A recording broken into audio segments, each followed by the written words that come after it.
मुक्ति सबको मिली है, पूतना को भी मिली, अघासुर को भी मिली, बकासुर को भी मिली, कंस को भी मिली, रावण को भी मिली, कुंभकर्ण को भी मिली, इन सब राक्षसों को भी मिली जिन्होंने भगवान को खूब अपशब्द कहे। और वही मुक्ति राधे कृष्ण कृष्ण कृष्ण राधे गाने वाले हम आप सबको भी मिल जाए तो हम में और राक्षसों में अंतर क्या है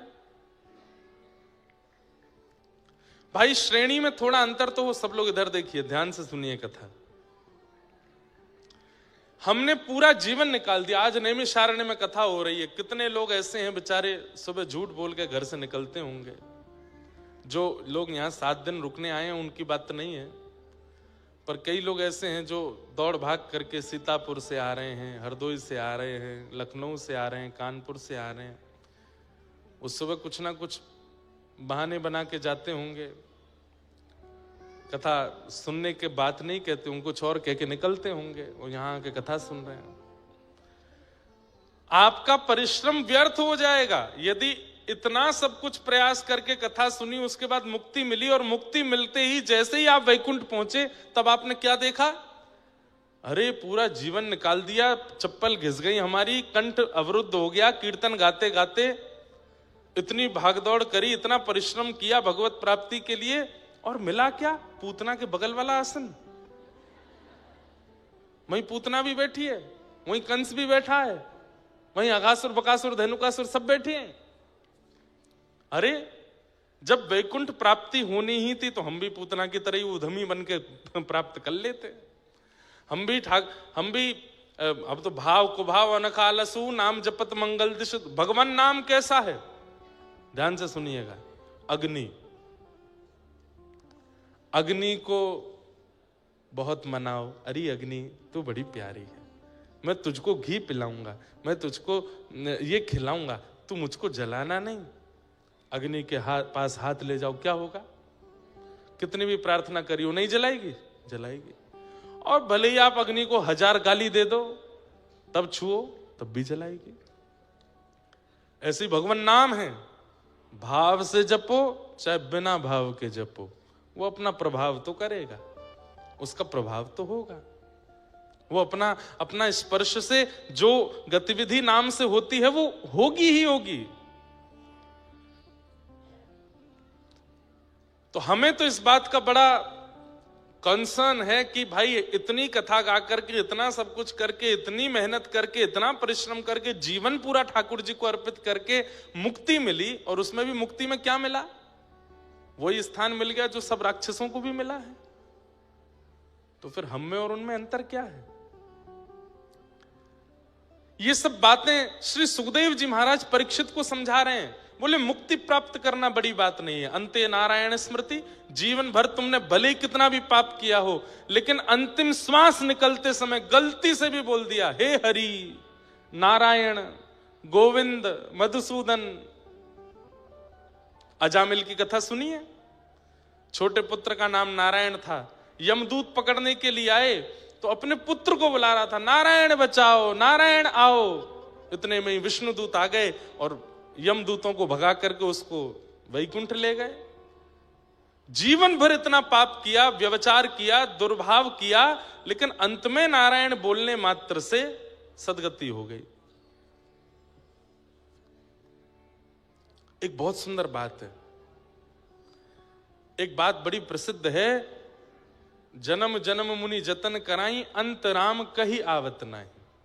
ये कहना जितना आसान है कि अंतिम श्वास में नारायण राम कृष्ण हरि नाम आ जाए, उतना ही कठिन है, क्योंकि अंतिम श्वास में इन्हीं की याद नहीं आती, बाकी सबकी याद आ जाएगी। जिस व्यक्ति से आप 25-30 साल से मिले नहीं, उसका नाम भी याद आ जाएगा अंतिम श्वास में, लेकिन ठाकुर जी का नाम याद नहीं आता। हमारे हिंदू वैदिक सनातन धर्म में इसलिए सबके नाम भगवान नाम रखने की आज्ञा क्यों दी गई? भले ही अंतिम श्वास में दूर के रिश्तेदार के बालक का नाम भी याद आया, उसका नाम यदि माधव हुआ तो कम से कम उसका नाम स्मरण करके मुक्ति तो मिलेगी। लेकिन आजकल नए गुरुजी आए हैं समाज में, गूगल गुरुजी, वही नामकरण कर रहे हैं बच्चों का। ऐसे ऐसे नाम आ रहे हैं बच्चों के। अच्छा, आजकल के युवा सोचते हैं कि थोड़ा मॉडर्नाइजेशन होना चाहिए, नाम में थोड़ी विचित्रता होनी चाहिए, थोड़ा बोलने में स्वीट लगना चाहिए। अरे भाई, ये सोच के नाम मत रखो, कहीं उसमें इतनी आसक्ति हो गई कि अंतिम श्वास में उसका नाम लिया गया और कहीं वो नाम भगवान का नहीं हुआ, तो फिर सदगति से वंचित हो जाओगे। और आप अपना विचार मत करो, अरे आपके बालक से आपके पिता का प्रेम हो गया, दादाजी का प्रेम हो गया, कहीं उन्होंने उसका नाम अंत में ले लिया तो उनकी सदगति हो जाएगी। गोपाल सहस्र नाम है, विष्णु सहस्र नाम है, इनसे नाम रखो बालकों के। राधा सहस्र नाम है, उनसे नाम रखो। और गूगल पे ऐसे ऐसे नाम बताए जाते हैं, उसका क्या अर्थ है? अब मैं नाम बोलूंगा नहीं मन से, पता नहीं आप में से किसी के बच्चे का हुआ तो फिर दुखी हो जाओगे कि हमारे बच्चे का भी यही नाम है। पर नहीं, नाम भगवान नाम पर रखिए। क्या पता किसी व्यक्ति की आसक्ति आपके बालक में हो गई और उसने अंतिम श्वास में ले लिया नाम, तो कम से कम अपने जीवन के पापों से मुक्त तो हो जाएगा वो। इसलिए भगवान नाम रखिए बालकों का। वैसे अभी गूगल गुरुजी ने नाम धरे हैं, पूर्व समय में भी कई बड़े बुजुर्गों के नाम भी बड़े अलग होते थे। अब मिश्री देवी, जिनका नाम मिश्री है, उसका नाम कोई बोले अंतिम श्वास में तो कैसे मुक्ति मिले? मिश्री देवी बोल के कोई मरा होगा तो अगले जन्म में मक्खी ही बना होगा, ताकि मिश्री पे ही भिन बनावे। अंते अंते यामति सा गति, अंत में जो सोच के मरते हैं वही मिलता है। और किसी का नाम है पिंकी, और वो मृत्यु के समय बहुत आसक्ति के कारण भूल गया हो पिंकी, अगले जन्म में क्या बनेगा वो? उसको मुक्ति तो नहीं मिलने वाली। निकनेम भी जो रखते हैं बच्चों के, वो इतने ऊटपटांग मत रखा कीजिए। अब बताओ, पप्पू कोई बोल करके अगर प्राण त्याग दे तो उसका क्या होगा?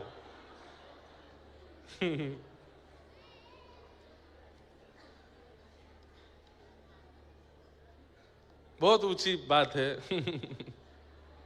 इसलिए भैया नाम बहुत सोच समझ के रखो। बट डन क्या नाम है? अब कोई प्राण त्याग दे इस बात को बोलते छुट्टन। नाम ऐसे रखिए जो भगवत संबंधी हो। निकनेम भी बच्चों के रखने, तो जैसे यशोदा मैया ने रखे हैं, कान्हा रखा, कनुआ रखा, गोविंद रखा, गोपाल रखा, ऐसे नाम रखो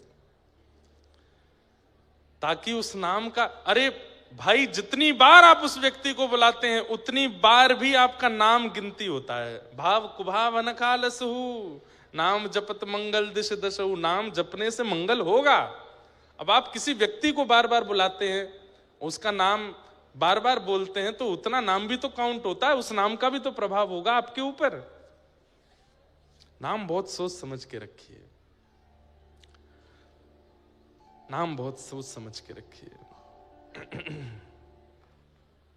तो क्या बता रहा था मैं? हाँ, अंते नारायण स्मृति, उससे भी मुक्ति मिल जाती है। अंत में कोई भगवान नाम ले ले तो मुक्ति निश्चित है। परीक्षित, मुक्ति प्राप्त करने के लिए 7 दिन की आवश्यकता नहीं होती। तुम कभी यह विचार नहीं करोगे कि एक ब्राह्मण बालक ने तुमको 7 दिन में मरने का श्राप क्यों दिया? उसने ऐसा क्यों नहीं किया कि उसने तुरंत हाथ में जल लेकर के कह दिया हो अभी अगले 7 मिनट में तक्षक सर्प डस दे और मृत्यु हो जाए राजा परीक्षित की। उसने 7 दिन क्यों दिए तुमको? कभी विचार नहीं करोगे इस बात का? ये सारी कड़ियां जुड़ी हुई हैं राजा परीक्षित। भगवान किसी के प्राणों की रक्षा कर रहे हैं, इसका मतलब ठाकुर जी उससे उम्मीद रखते हैं। ऐसे ही किसी को जीवित नहीं रखा जाता पृथ्वी पर। हर दिन मृत्यु तांडव करती है, हर दिन हर क्षण एक व्यक्ति 2 व्यक्ति मरते हैं, हर सेकंड में 2 लोगों की मृत्यु हो रही है।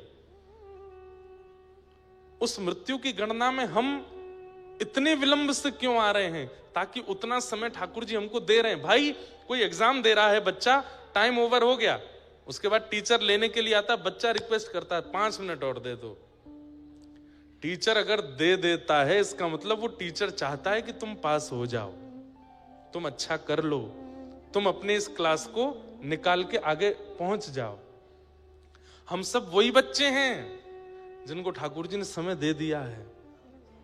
हम सब वही बालक हैं कि ठाकुर जी, हमने कह दिया ठाकुर जी बस 50 साल और ठाकुर जी कह रहे हैं दे रहा हूं, अब तू निकल के दिखा इससे। लेकिन उस 50 साल में भी वही विषय भोग विलास, उल्टे सीधे सारे छल कर्म। अरे हम पूर्व के किए हुए कर्मों का हिसाब बराबर करने आए हैं इस जन्म में। पूर्व का तो हिसाब बराबर किया नहीं, इस साल का नया हिसाब बना लेते हैं। तब क्रोध में भर करके ठाकुर जी फिर हमको 84 लाख में नचाते हैं। तेने मांगा था मुझसे, अब वही टीचर, उससे बच्चे ने कहा 15 मिनट और दे दीजिए मैम, मैं अभी सारे क्वेश्चन कर दूंगा, जल्दी जल्दी कर जल्दी कर। अब 15 मिनट में भी करने के बाद जब रिजल्ट आया तो फेल हो गया, तो वो टीचर कितनी नाराज होती है, तेरे को मैंने एक्स्ट्रा टाइम दिया था फिर भी फेल हो गया, क्या पढ़ा फिर तूने। ठीक वैसे ही बंधुओं, हम आप सब वही बालक हैं जिनको एक्स्ट्रा टाइम मिल गया है। इस जीवन का कोई भरोसा नहीं, कभी भी प्राण जा सकते हैं, लेकिन हर दिन सुबह उठ करके जगह आप देखते हो कि आप जीवित हो, तो ये विचार कीजिए कि आज मुझसे कुछ उम्मीद है ठाकुर जी को, मैं आज भजन करूं, नाम करूं, कथा सुनूं, अपने जीवन को सफल बनाऊं।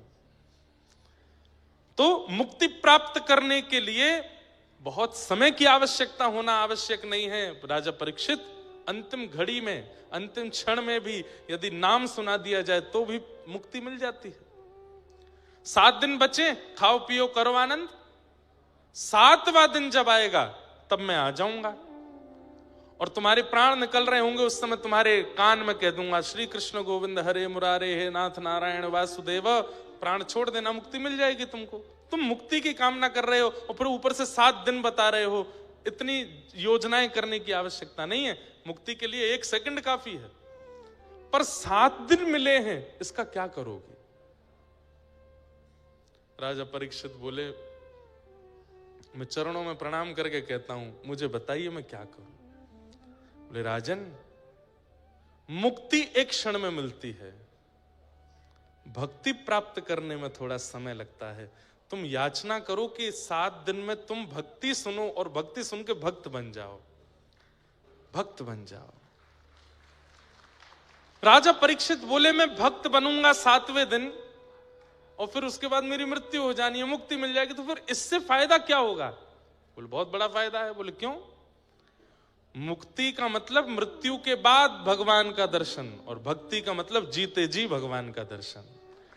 तुम 7 दिन बाद वैकुंठ में ठाकुर जी को देखने की योजना बना रहे हो, और मैं चाहता हूं कि तुम्हारी अंतिम श्वास निकले उससे पहले तुमको ठाकुर जी का दर्शन हो जाए। भक्ति में वो सामर्थ्य है कि वो जीवित अवस्था में भगवत दर्शन कराती है। हमारे ठाकुर जी की जहां ब्याहुला हुआ गिरधर लाल जी का, तो जो श्री जी के पक्ष के जो परिवार था वो सामान्य परिवार नहीं है। जयपुर के सरस कुंज के आचार्य चरण, उनकी श्री जी, उनके भाव से ब्याह हुआ। श्री अलवेली माधुरी शरण जी महाराज, उनके परंपरा के कई पद में गाता हूं, सरस माधुरी जी के। कल मैंने एक गजल भी गाई थी, सदगुरु शरण में सभी फल मिलेंगे, गुरु मिल गए तो युगल भी। हर साल हमने एक भक्तमाल की कथा उनके यहां करने का नियम लिया है, भक्तमाल में वहीं करता हूं। उनकी ही परंपरा में एक याकूब हसन, मोहम्मद याकूब करके एक भक्त हुए, उन्हीं की परंपरा में पूर्व में। उनका नाम श्री सरस माधुरी जी ने रखा था सनम। क्या नाम रखा था। वैसे तो उनका नाम कुछ और, दीक्षा के बाद नाम बदल देते हैं ना, शिष्य का एक नाम भगवत संबंधी नाम रखते हैं। जैसे हमारी परंपरा में जब दीक्षा होती है तो गोवर्धन रामानुज दास या फिर यमुना रामानुज दासी, इन भावों से नामकरण होता है। तो मोहम्मद याकूब, राजस्थान में एक स्थान है अलवर, वहां के एक प्रोफेसर के बेटे थे मोहम्मद याकूब, और इनके जो पिताजी थे वो अजमेर में एक हॉस्पिटल में उनकी नौकरी लग गई थी। बहुत ध्यान से सुनिएगा, भक्ति की सामर्थ्य देखिए। हम तो हिंदू हैं, हम तो वैष्णव हैं, हम तो कथा सुनते हैं, और मैं कोई अभिमानवश नहीं कह रहा हूं। हमने दीक्षा देना गत वर्ष प्रारंभ किया।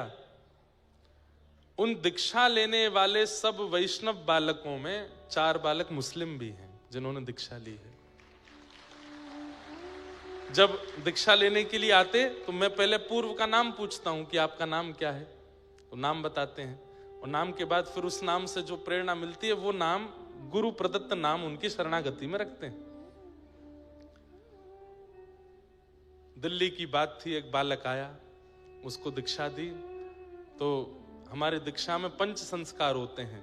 5 संस्कार में पहले तप्त मुद्रा दी जाती है, शंख चक्र, उसके बाद तिलक दिया जाता है, उसके बाद मंत्र दिया जाता है, और फिर नाम दिया जाता है।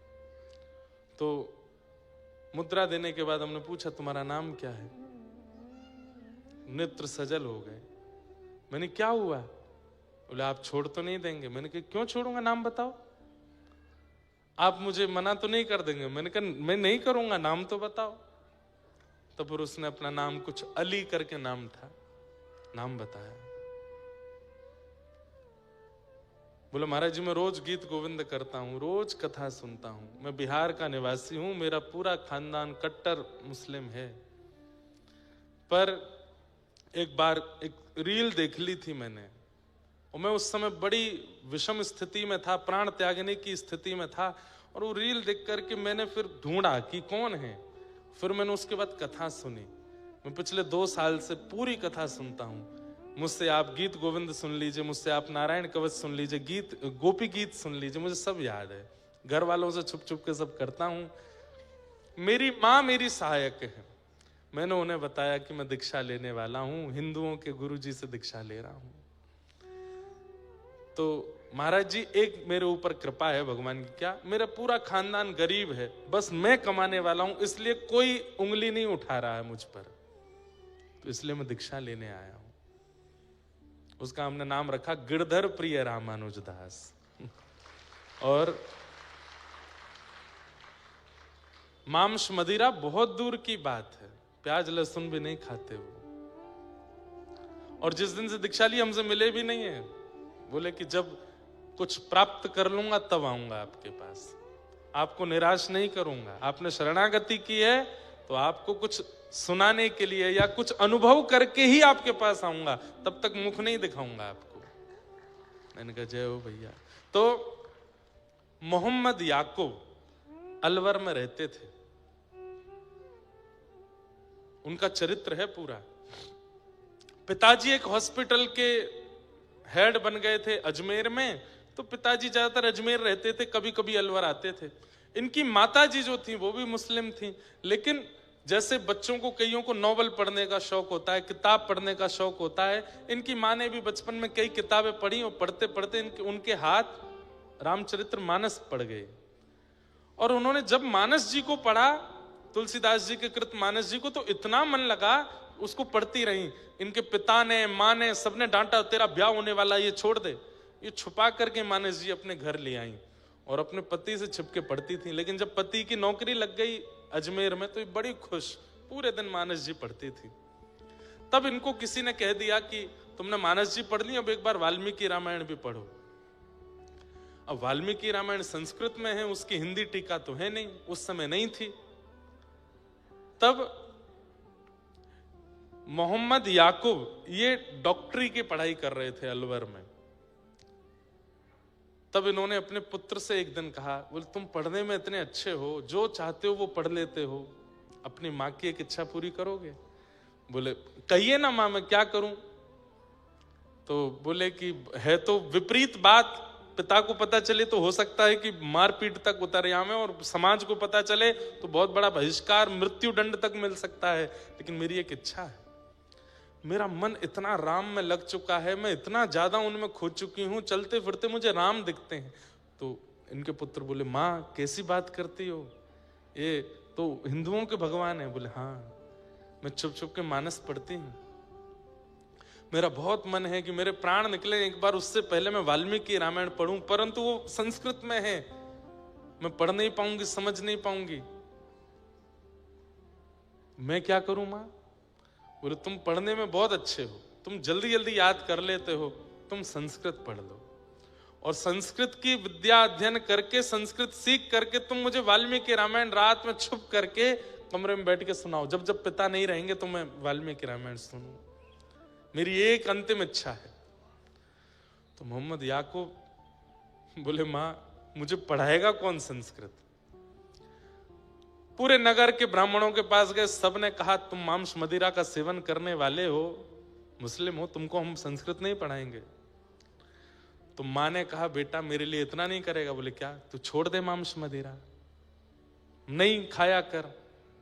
बोले मां हमारा एक त्योहार है उसमें तो खाना ही पड़ता है। बोले कि दिखाना सबको पर खाना नहीं, और इतना विश्वास किसी ब्राह्मण को दिला दे कि तू नहीं खाएगा, शायद वो तुझे पढ़ा दे। कल जो मैंने एक पद गाया था ना गोस्वामी तुलसीदास जी का, वो यहां सिद्ध होता है कि मोहम्मद याकूब की मां को राम जी मीठे लग गए हैं। जो मोहे राम लागते मीठे, इतने मीठे लग गए कि अपने पुत्र को पूरे विपरीत क्रिया करवा दी, अपने धर्म से विपरीत। तब एक अलवर के पास के एक ब्राह्मण थे, उनको जब इन्होंने विश्वास दिला दिया कि मैं शुद्ध रहूंगा, पवित्र रहूंगा, आप कृपा कर मुझे संस्कृत पढ़ाओ, तब उन्होंने 6 महीने संस्कृत का अध्ययन किया और 6 महीने में इतना याद कर लिया, इतने अद्भुत हो। अपनी डॉक्टरी की पढ़ाई भी करते थे, वहां पर भी निपुण, और रात्रि छुप करके संस्कृत पढ़ने जाते। संस्कृत जब पूर्ण रूपेण आ गई तब वाल्मीकि रामायण लेके आए और अपनी मां को सुनाते, श्लोक कहते, फिर उसका अर्थ सुनाते, फिर श्लोक कहते, अर्थ सुनाते। मां तो सुनते सुनते सुनते भाव विभोर होके सो जाती, लेकिन इनके ऊपर जो उसका असर होता था वो अलग था। ये तो बस उसी चित्त में रहते, उसी भाव में रहते, हनुमान जी की झांकी, राम जी की झांकी, लक्ष्मण आदि इन सब के भाव में बने रहते। अब वाल्मीकि रामायण पढ़ के रामचरित्र तो इनको सब समझ में आ चुका था, अब इच्छा प्रकट हुई कि अब रामायण तो हो गई, अब मैं क्या पढ़ूं? तब एक दिन उन्होंने उन्हीं गुरुजी के पास जाके बोले गुरुजी अब मैंने रामायण तो पढ़ ली, अब क्या पढ़ूं? बोले अच्छा श्रीमद् भागवत पढ़ो। और जैसे ही श्रीमद् भागवत प्रदान की, प्रथम द्वितीय तृतीय चतुर्थ पंचम षष्ठम सप्तम अष्टम नवम, और जैसे ही 10वें स्कंद में पहुंचे और गोपी गीत का पाठ किया है, गोपी गीत का पाठ करते ही मेरो मन गिरधर छवि पे अटक्यो, सजल श्याम घन वरण लीन है, फिर चित अनंत न भटक्यो, मेरो मन गिरधर छवि पे अटक्यो। अब तो अलवर में दिखने वाली पहाड़ियां इनको गिरिराज जी दिखने लगे, अलवर में दिखने वाले सरोवर राधा कुंड कृष्ण कुंड लगने लगे, बहनी वाली नदियां यमुना जी लगने लगी, और दिखने वाला हर श्याम वर्ण का व्यक्ति कृष्ण लगने लगा। नेत्रों में आंसू 24 घंटे रहने लगे, ये सूखे नेत्र नहीं रहते थे, 24 घंटे नेत्रों में अश्रु। और श्याम सुंदर कहां मिलेंगे, कैसे मिलेंगे, कब मिलेंगे, बस इसी स्थिति में रहने लगे। मां तो चली गई, लेकिन याकूब की स्थिति ऐसी कर गई, अब क्या करूं? एक दिन लाइब्रेरी में बैठ करके कुछ पढ़ रहे थे, तभी इन्होंने वहां देखा कि किसी के सिर पर तिलक है और वो किताब पढ़ रहा है और दूसरे हाथ में माला जप रहा है। इन्होंने जैसे उसको देखा, धीरे धीरे उसके पास गए और पास जाकर के बोले आपने तिलक लगाया है, कंठी माला पहनी, आप क्या जप रहे हैं? बोले मेरे गुरुदेव ने मंत्र दिया है, इस मंत्र से भगवत प्राप्ति होगी, प्रिया प्रियतम की प्राप्ति होगी। ये चरणों में गिर गए, मुझे ये मंत्र दे दीजिए, मुझे भी उनका दर्शन करना है। बोले तुम तो मुस्लिम हो? बोले मैं हूं, पर मैं जन्म से होऊंगा, शरीर से होऊंगा, पर मेरा मन पूर्ण रूपेण। अब ये तो वहीं बैठ के गोपी गीत सुनाने लगे, सारे भाव सुना दिए। बोले मैं पूर्ण योग्य हूं, आप मुझे स्वीकार कर लीजिए, कैसे भी करके मंत्र दे दो। बोले मंत्र मैं नहीं दे सकता, मंत्र तो गुरु देते हैं। बोले अपने गुरुदेव से मिलवा दीजिए। तब इन्होंने कहा परसों गुरुदेव घर आ रहे हैं, उनका सत्संग है, 600-700 वैष्णव आएंगे, तुम भी आना, चुपचाप आके बैठ के सुनना। श्री सरस माधुरी शरण जी महाराज घर आए और मोहम्मद याकूब बैठ करके सुन रहे थे। दीक्षा लेना तो दूर की बात, जैसे ही गुरुदेव आए हैं उनकी रूप देखते ही, उनकी झांकी देखते ही, उनकी चाल, उनके नेत्र, उनका मुखमंडल देखते ही ये मूर्छित होकर गिर पड़े। इनको ऐसा लगा जैसे मानो प्रिया प्रियतम एक तनु होकर के मेरे सामने आ गए हैं।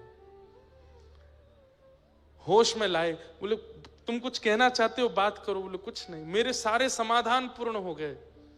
बोले तुम्हें दीक्षा की, दीक्षा भी हो गई, इनके दर्शन ही दीक्षा है, बस ये जो आज्ञा कर दें वो। उन्होंने भी हृदय से लगाया और दीक्षा प्रदान करी। और इनका नाम वैसे तो कुछ सरस करके कुछ नाम रखा, प्रिय सरस ऐसे करके कुछ नाम रखा, लेकिन फिर गुरुदेव को बहुत इनको देख करके बड़ा आनंद आता था, तो इनका नाम सनम साहब रख दिया। क्या नाम रखा? सनम साहब। और सनम साहब जी ने फिर ऐसे ऐसे पद गाए हैं, ऐसे ऐसे भाव गाए हैं श्री प्रिया प्रियतम के मिलन के। अनुपम माधुरी जोड़ी हमारे श्याम श्यामा की, ये सब भाव उसी परंपरा के। तो मुक्ति मतलब मृत्यु के बाद भगवत दर्शन, और भक्ति मतलब जीते जी ठाकुर जी का अनुभव। चाहे आप किसी जाति में हो, बिरादरी में हो, परंपरा में हो, कैसे नहीं हो, इससे कोई फर्क नहीं पड़ता। भक्ति जीवन में आ जाती है तो जीते जी ठाकुर जी का अनुभव होने लगता है। ठाकुर जी अनुभूति ही कराते हैं, ये बात लिख लीजिएगा, अनुभव ही होता है उनका। जैसे उस दिन नंदू भैया को यहां पर कोई डाल मचलती हुई दिखी, अब आप भूत प्रेत नहीं मानना, जिनको देख के भय लगे समझो वो भूत प्रेत है, और जिनको देख करके और देखने की इच्छा हो, जिस अनुभूति को देख करके, जिस भाव को देख करके और समीप जाने की इच्छा हो, समझ जाना वो अबनॉर्मल स्थिति जो दिख रही है वो ठाकुर जी ही हैं, वो आपको ही अनुभव करा रहे हैं। भक्ति, तुम भक्ति चुनो, मुक्ति नहीं। श्री परीक्षित जी महाराज ने तुरंत सुखदेव जी के चरणों में प्रणाम किया और प्रणाम करते हुए कहा, भगवान अब मुझे मुक्ति की याचना नहीं है, क्या करें?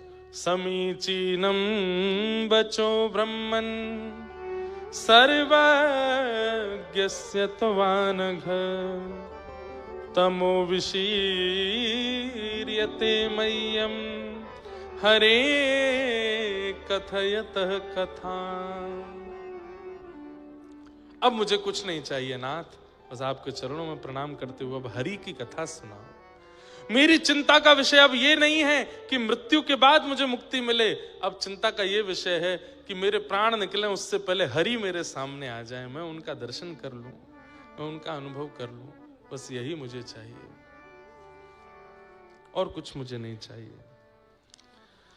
श्री सुखदेव जी महाराज ने यही बात जान करके, यही बात समझ करके अब यहां से कथा सुनाना प्रारंभ किया है, कथा सुनाना प्रारंभ किया।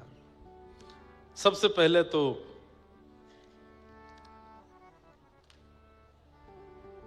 चतुश्लोकी भागवत का वर्णन करते हुए सृष्टि प्रसंग सुनाया। तत्पश्चात उद्धव विदुर मिलन, और वहां विदुर जी का मैत्री मुनि के आश्रम पे जाना, और मैत्री मुनि के द्वारा श्री उद्धव जी महाराज को, विदुर जी महाराज को कथा श्रवण कराना, सृष्टि का प्रसंग सुनाना, सब सुनाया। तत्पश्चात भगवान के कृपा से पृथ्वी पर प्रथम मानव के रूप में स्वयंभू मनु शत्रुपा आए, जिन्होंने यहाँ नैमिषारण्य में तप भी किया। स्वयंभू मनु शत्रुपा की 3 पुत्री हुई, आकुति, देवहूति, प्रसूति। 2 पुत्र हुए, प्रियव्रत और उत्तानपाद। अब यहां देवहूति माता का प्रसंग सुनाया गया, जहां देवहूति जी का विवाह कर्दम ऋषि के साथ में हुआ, और संतान के रूप में भगवान कपिल प्रकट हुए। बोलो कपिल भगवान की। 9 पुत्री हुई, 10वें पुत्र के रूप में कपिल भगवान आए। देवभूति माता के साथ में इनका सुंदर संवाद हुआ, जिसे दर्शन शास्त्र, सांख्य शास्त्र भी कहते हैं कपिल देवभूति संवाद। देवभूति माता ने कई प्रश्न किए और उन प्रश्नों का उत्तर यहां श्री कपिल भगवान दे रहे हैं। निर्वीणा नितराम भूमल असद इंद्रिय तर्षणात् येन संभाव्यमानेन प्रपन्नांधम तम प्रभु। देवभूति माता ने प्रथम प्रश्न किया है, बहुत ध्यान से सुनिएगा। हमारे शरीर में 10 इंद्रियां हैं। कितनी इंद्रियां हैं? 5 ज्ञान इंद्रिय, 5 कर्म इंद्रिय। ज्ञान इंद्रियां उनको कहते हैं जिनसे आपको कुछ अनुभव होता है। कर्म इंद्रियां उनको कहते हैं जिनसे आप कुछ करते हो। सुंदरता का अनुभव आंखों से होता है, प्रथम ज्ञानेंद्रिय। स्वर का अनुभव कानों से होता है, द्वितीय ज्ञानेंद्रिय। स्वाद का अनुभव जीभ से होता है, तृतीय ज्ञानेंद्रिय। सुगंधी का अनुभव नासिका से होता है, चतुर्थ ज्ञानेंद्रिय। सर्दी और गर्मी का अनुभव त्वचा से होता है, 5वीं ज्ञानेंद्रिय। तो आंख, नाक, जीभ, कान और त्वचा, ये ज्ञानेंद्रिय हैं। हाथ, पैर, मुख और 2 उपस्थ गुप्त इंद्रिय, ये 5 कर्मेंद्रियां हैं। ये 10 इंद्रियां हैं। और देवभूति माता यहां क्या प्रश्न कर रही हैं कि हम समस्त इंद्रियों से भोग भोगते हैं, पर भोग भोगते भोगते जीवन निकल जाता है, इच्छाएं पूरी नहीं होती कभी भी। हे नाथ, मैं ऐसा क्या करूं कि मेरी इच्छाएं विश्राम ले लें, मेरी इच्छाएं विराम हो जाएं। इच्छाएं विश्राम होती हैं हमारी? कितनों खवाए लो, जीव कभी मानती नहीं। कितना भी दिखा लो, नेत्र कभी संतुष्ट होते नहीं। कितना भी सुना लो, कानों को शांति मिलती नहीं। कितना भी स्पर्श करा लो, त्वचाएं फिर भी स्पर्श के लिए ही भागती रहती हैं। तो यहां पर प्रश्न यही किया गया कि इन इंद्रियों की इच्छा पूरी करते करते हम नरकगामी होते जा रहे हैं। नाथ, ऐसा कोई उपाय बताओ कि हमारी इंद्रियों की इच्छाएं समाप्त हो जाएं। तब भगवान कपिल उत्तर देते हुए कहते हैं, आहा, चेतः खलवस्य बंधाय मुक्तये चात्मनो मतिं गुणेषु सक्तं बंधाय रतम वा पुंस मुक्तये। बहुत ध्यान से सुनिएगा। इस विषय पर पीएचडी करते हैं लोग। इतना अद्भुत और इतना ज्ञानवर्धक विषय है ये कपिल देवभूति संवाद। कपिल भगवान क्या उत्तर दे रहे हैं? बोले, मैया, आंखों को दोष मत दो, कान को दोष मत दो, नाक को दोष मत दो, जीभ को दोष मत दो, हाथ पैरों को दोष मत दीजिए। तो बोले, इन सबको कंट्रोल करने वाला चित्त है, मन है। जीव की इच्छा नहीं होती मुझे पिज्जा खिलाओ, मन की इच्छा होती है। आपकी जीव की इच्छा हो रही है गोलगप्पा खिलाओ, आपका मन हुआ गोलगप्पा खाना, गोलगप्पा खाना, तभी रसोई घर में जाकर के करेले की सब्जी से रोटी खा लो। तो जीव क्या छोड़ के चली जाएगी? आपको कुछ नहीं कहेगी, अपने आप इच्छा दब जाएगी, पेट भर जाएगा, जीव को एक कसेला स्वाद मिल जाएगा, फिर इच्छा खत्म हो जाएगी। इच्छाएं इंद्रियों की नहीं होती, इच्छा मन की होती है। वही बात यहां भगवान समझा रहे हैं। बोले, मां, इन इंद्रियों को दोष मत दीजिए, इंद्रियां बुरी नहीं है। इंद्रियों से इच्छा प्रकट कराने वाला, इनका स्वामी बनकर के अंदर बैठा है राक्षस, उसका नाम है चित्त। चेतः खलवस्य बंधाय, बंधन का कारण इंद्रियां नहीं है, बंधन का कारण मन है। इसका उदाहरण बताऊं? जब व्यक्ति 80 वर्ष का हो जाता है, आंखों पे पड़ेगा जाला, नाक से बहेगा नाला, लाठी से पड़ेगा पाला, जरा जिंदगानी का, उस समय पर भी इन इंद्रियों की इच्छाएं बहुत होती हैं। जब छोटे छोटे बच्चे गोलगप्पे खाते हैं अपनी अम्मा के सामने, बिना दांत वाली अम्मा का मन तो बहुत होता है, पर वो खा ही नहीं सकती हैं क्योंकि इंद्रियां बलवान नहीं है। इच्छाएं नहीं मरती हैं, हमारी इंद्रियां खत्म हो जाती हैं, पर इच्छाएं तब भी जीवित रहती हैं। अब बड़े बूढ़े लोगों से आप कहो, अब जो बड़े बूढ़े बैठे हैं बुरा नहीं मानना, हाँ, चलोगे मनाली घूमने, बहुत जाड़ा पड़ता है, कैसे जाएंगे? इसका मतलब ये नहीं है कि उनकी इच्छा नहीं, इच्छा तो है पर शरीर साथ ही नहीं दे रहा है, अब कैसे जाएं?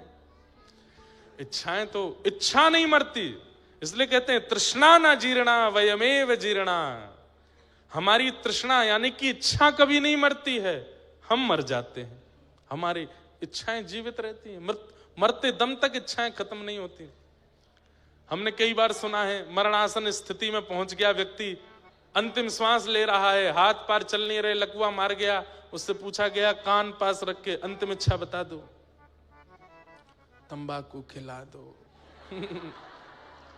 बीड़ी पिला दो अरे भाई मरने वाले हो तुम, तुम्हारा पूरा कुल खानदान रो रहा है, अब भी इच्छा नहीं मरी तुम्हारी। लखनऊ की जलेबी खिला दो, वहां का समोसा ले आओ, एक बार खा लूं फिर मर जाऊं। अरे नहीं, अंतिम इच्छा कैसी हो? राधिका किशोरी संग रमण तुम्हारा, मुझको दिखा दो कभी ऐसा नजारा। राधिका किशोरी संग रमण तिहारा। अभी आप लोगों ने ब्याहुला देखा था गिरधर लाल जी का? किस किस ने देखा?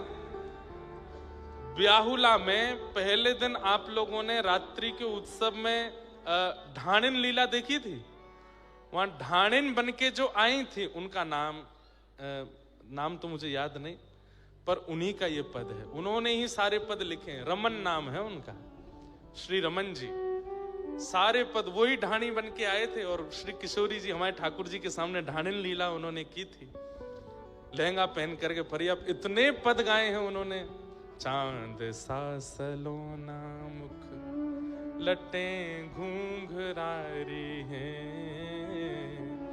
भोए हैं कटीली आंखें तिरछी कटारे हैं, होया को चंदन सो महके बदन, हो या को नाम है राधा रमन। रमन जी वही ढाणिन बन के आए थे लाल जी की लीला में, और ढाणिन लीला की थी उन्होंने, हमारे संग नाचे भी थे। कैसे? उन्हीं का ये पद है, राधिका किशोरी संग रमन तुम्हारा, मुझको दिखा दो कभी ऐसा नजारा। राधिका किशोरी संग रमण तिहारा, मुझको दिखा दो कभी ऐसा नजारा। फिर चाहे मैं मर जाऊं, फिर चाहे मैं मर जाऊं, फिर चाहे मैं मर जाऊं, फिर चाहे मैं कैसे बसा कर नैनन में, छिपा कर नैनन में, बसा कर नैनन में, छिपा कर नैनन में, ओ बसा कर नैनन में, छिपा कर नैनन में, बसा कर नैनन में, छिपा कर नैनन में। हे मनमोहन तुम्हें रिझाऊं, मनमोहन तुम्हें रिझाऊं, ओ तो है नित नए लाड़ लड़ाऊं, ओ तो है नित नए लाड़ लड़ाऊं, बसा कर नैनन में, छिपा कर नैनन में,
बांसुरी के स्वर का इठला के बल खाती पतली कमर का गीत बन जाऊं तेरी बांसुरी के स्वर का इठलाती बल खाती पतली कमर का गीत बन जाऊं तेरी बांसुरी के स्वर का इठलाते बल खाती पतली कमर का पीला पटका बन जाऊं पीला पटका बन जाऊं ओ पीला पटका बन जाऊं पीला पटका बन जाऊं बसा कर नैनन में छिपा कर नैनन में बसा कर नैनन में छुपा कर नैनन में ओ बसा कर नैनन में छिपा कर नैनन में बसा कर नैनन में छुपा गाँव भाव से हे मनमोहन तुम्हें रिझाऊं मनमोहन मेरे जाऊं हो तो है नित नए लाड़ लड़ाऊं तो है नित नए लाड लड़ा कैसे बसा कर नैनन में छिपा कर नैनन में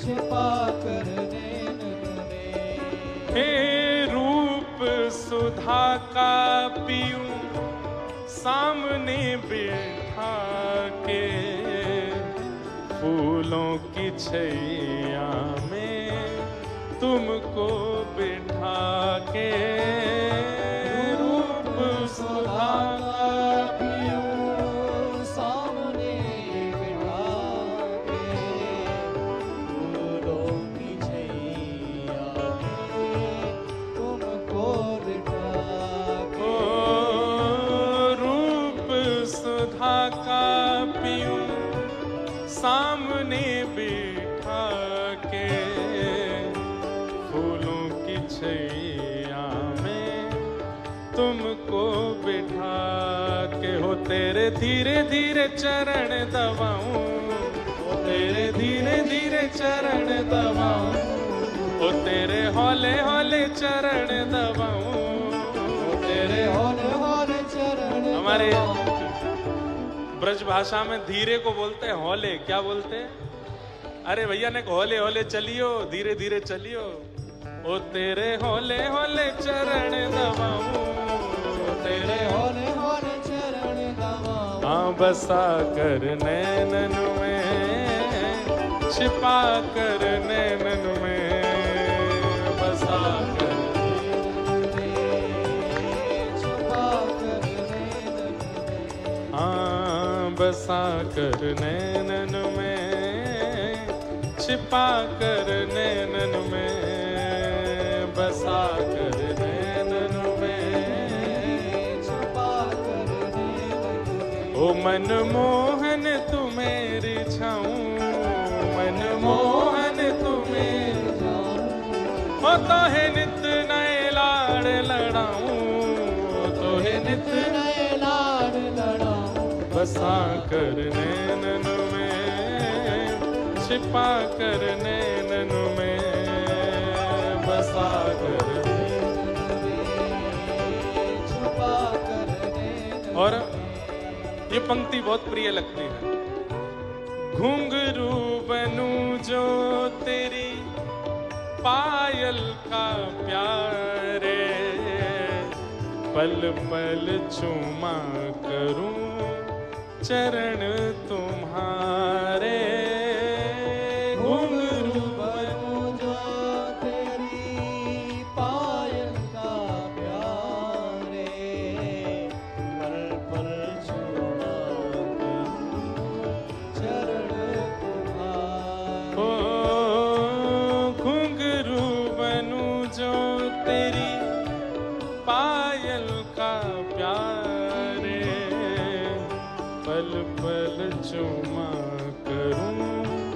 चरण तिहारे। हो तेरे संग संग नाचूं गाऊं, हो तेरे संग संग नाचूं गाऊं, हो तेरे संग संग नाचूं गाऊं, तेरे संग संग नाचूं। कैसे बसा कर नैनन में, छिपा कर नैनन में, बसा कर नैनन में, छुपा कर नैनन में। ओ बसा कर नैनन में, छिपा कर नैनन में, बसा कर नैनन में, छुपा कर नैनन में। ओ मन मोहन तुम्हें रिझाऊं, मन मोहन तुम्हें रिझाऊं।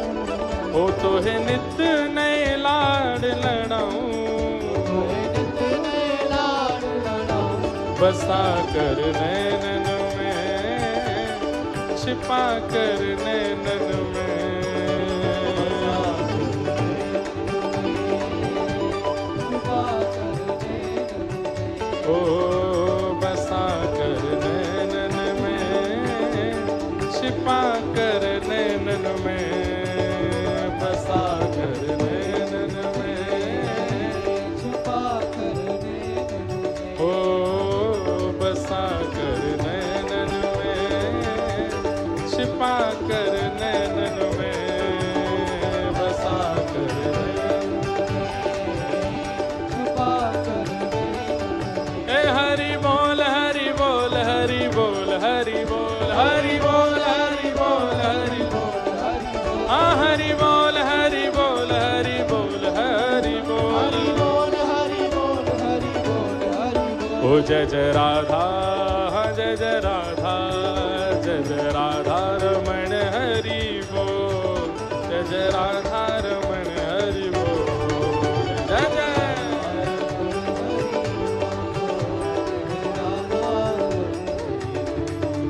ए हरि बोल हरि बोल हरि बोल हरि बोल, हरि बोल हरि बोल हरि बोल हरि बोल। ए मैया तेरे पाँव पड़ूं एक बार हरि बोल, भैया तेरे पाँव पड़ूं एक बार हरि बोल।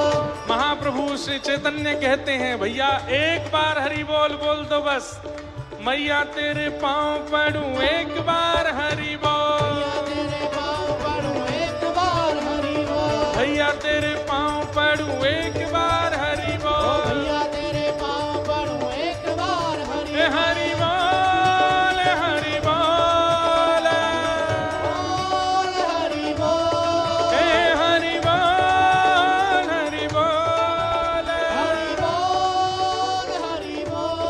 ओ मुकुंद माधव हरि हरि बोल, माधव हरि हरि बोल। आ मुकुंद माधव हरि हरि बोल, मुकुंद माधव हरि हरि बोल। ए हरि बोल हरि बोल, हरि बोल हरि बोल। ए हरि बोल हरि बोल, हरि बोल हरि बोल।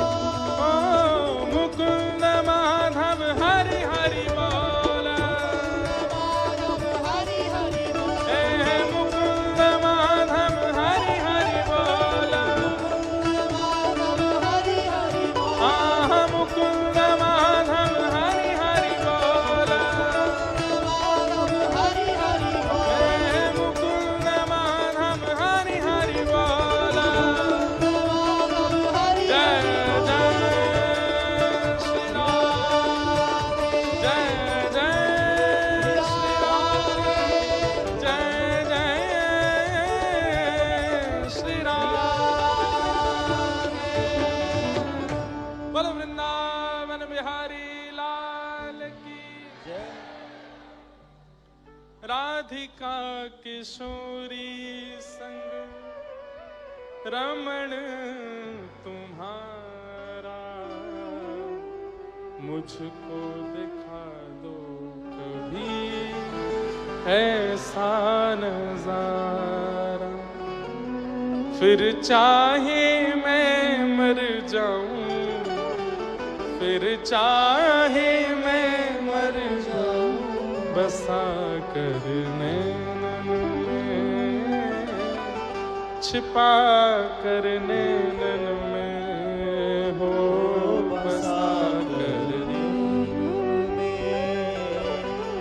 छुपा कर चेतः खलवस्य बन्धाय मुक्तये चात्मनोमतं गुणेषु सक्तं बन्धाय रतं वा पुंस मुक्तये। भगवान कपिल कह रहे हैं, मां, बंधन का कारण इंद्रियां नहीं, बंधन का कारण मन है। यदि इंद्रियां नहीं होती तो मेरा दर्शन कैसे करते? नेत्र नहीं होते मेरा दर्शन कैसे होता? कान नहीं होते मेरी कथा कैसे सुनते? जीव नहीं होती मेरा प्रसाद कैसे पाते? हाथ नहीं होते करताल कैसे बजाते? चरण नहीं होते परिक्रमा कैसे करते? अरे ये इंद्रियां हैं तो मेरी प्राप्ति हो सकती है, इंद्रियां नहीं होती तो मेरी प्राप्ति भी नहीं हो पाती। इन इंद्रियों को आप असद कैसे कह सकती हो मां? ये इंद्रियां असद नहीं है, असद मन है। और इस असद मन को सुधारने का एक ही तरीका है, क्या? प्रसंगम अजरम पाशम आत्मनः कवयो विदुः स एव साधु सुकृतो मोक्षद्वारमपाव्रतम। इस मन को संसार की जगह सत्संग में लगा दो। मैया, जितना संग संसारी लोगों का करोगे उतना मन आपकी इच्छाएं प्रकट करता जाएगा। जितना ये मन सत्संगियों के बीच में रहेगा उतने इस मन की इच्छाएं दबती चली जाएंगी, फिर ये मन मेरी कामना करेगा। समझ में आई बात? आ तो गई पर करोएगा कोई नहीं। संग दोष, आप जैसों का संग करोगे मन वैसा होता चला जाएगा। छोटा बालक जितना शुद्ध होता है, छोटा बालक जितना करुण होता है, छोटा बालक जितना अद्भुत होता है, बड़े होते होते उसमें इतने दोष क्यों आते हैं? संग दोष के कारण।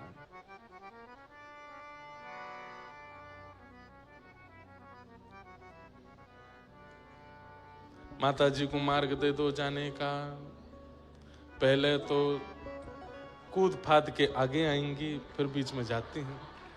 जाना ही नहीं चाहिए बीच में कथा में, जब आगे आके बैठी थी तो बैठ जाओ। हाँ।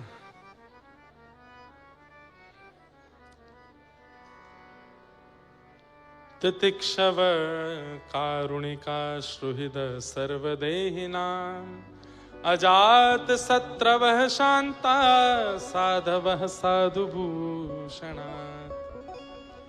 ये पंच लक्षण बताए हैं।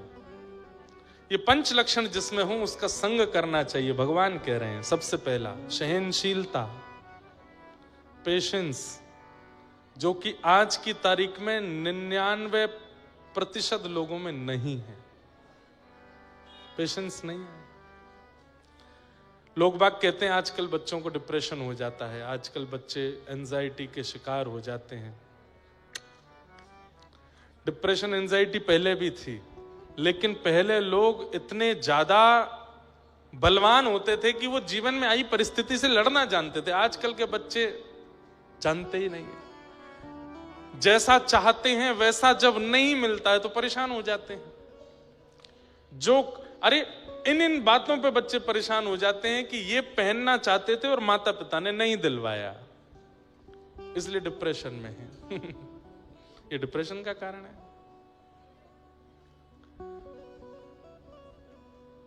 यहां जाना चाहते थे घूमने पर माता पिता ने मना कर दिया। अब तो खैर माता पिता की आज्ञा वाला समय चला गया, अब तो अपनी इच्छा से कर लेते हैं, और वह भी नहीं कर पाए तो दुखी हो जाते हैं, परेशान हो जाते हैं, विचलित हो जाते हैं। पेशेंस का मतलब सहना ही नहीं होता। पेशेंस इन सब चीजों में लागू होता है। जो हमें चाहिए अगर सहजता से प्राप्त हो तो अच्छा, नहीं प्राप्त हो तो उसके लिए ज्यादा हाय तौबा नहीं मचाना, इसको भी पेशेंस कहते हैं। तितिक्षव पहला लक्षण, तितिक्षु बनिए।